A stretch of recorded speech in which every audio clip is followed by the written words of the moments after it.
കണ്ണൂരിനെ കുറിച്ച് പറയുമ്പോഴും എഴുതുമ്പോഴും ഒക്കെ കഴിഞ്ഞ കുറച്ച് ദിവസങ്ങളായി കെ സുധാകരൻ വളരെ വികാരനിർഭരമായിട്ടാണ് കാര്യങ്ങൾ ചെയ്തത്. ഇന്ന് കണ്ണൂരിലെ ഓർമ്മകളിൽ വിതുമ്പിപ്പോയി മുതിർന്ന കോൺഗ്രസ് നേതാവ് കെ സുധാകരൻ. ജില്ലയിൽ ഒരു വീടിന്റെ താക്കോൽ ദാന ചടങ്ങിന് എത്തിയപ്പോഴായിരുന്നു കെ സുധാകരന്റെ വൈകാരിക പ്രകടനം. കണ്ണൂരുമായുള്ള ആത്മബന്ധത്തെക്കുറിച്ചും സഹപ്രവർത്തകരുടെ സ്നേഹത്തെക്കുറിച്ചും ഇടറിയ വാക്കുകൾ കൊണ്ടാണ് സുധാകരൻ വിശദീകരിച്ചത്. നിയമസഭാ തെരഞ്ഞെടുപ്പിൽ അവസരം ലഭിക്കാത്തതിൽ അതൃപ്തി പ്രകടിപ്പിച്ച ശേഷം ആദ്യമായിട്ടായിരുന്നു കെ സുധാകരൻ ഒരു പൊതുവേദിയിൽ എത്തുന്നത്. തെരഞ്ഞെടുപ്പിൽ മത്സരിക്കുമോ എന്ന ചോദ്യത്തോട് പക്ഷേ ഇന്ന് സുധാകരൻ പ്രതികരിച്ചില്ല.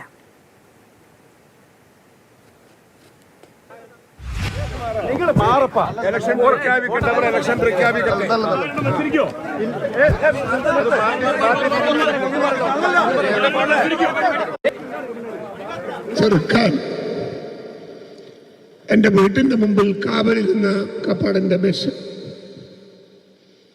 എന്റെ വീട് വളഞ്ഞ 15ഓളം സഖാക്കളെ വിരട്ടി ഓടിച്ച കാപ്പാടന്റെ ബസ്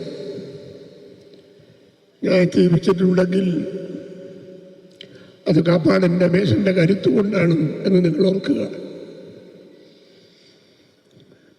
വേദന കൊണ്ട് പെട്ടെന്ന് എനിക്ക് സംസാരിക്കാൻ സാധിക്കുന്നില്ല. അതുകൊണ്ട് ഞാൻ ഏറെയൊന്നും വാക്കുകൾ നിങ്ങളുടെ മുമ്പിൽ പറയാൻ താല്പര്യമില്ല. ഈ നാട്ടിലെ കോൺഗ്രസിന്റെ പ്രവർത്തകന്മാരുടെ കാവൽക്കാരനായിരുന്നു കാപ്പാടന്റെ ബേസൻ. CPM-ന്റെ ഏത് അക്രമത്തെയും ചെറുക്കാൻ എന്നും എവിടെയും കാപ്പാടന്റെ ബേസൻ എത്തും. ആ കാപ്പാടന്റെ ബേസൻ ഇന്നില്ല.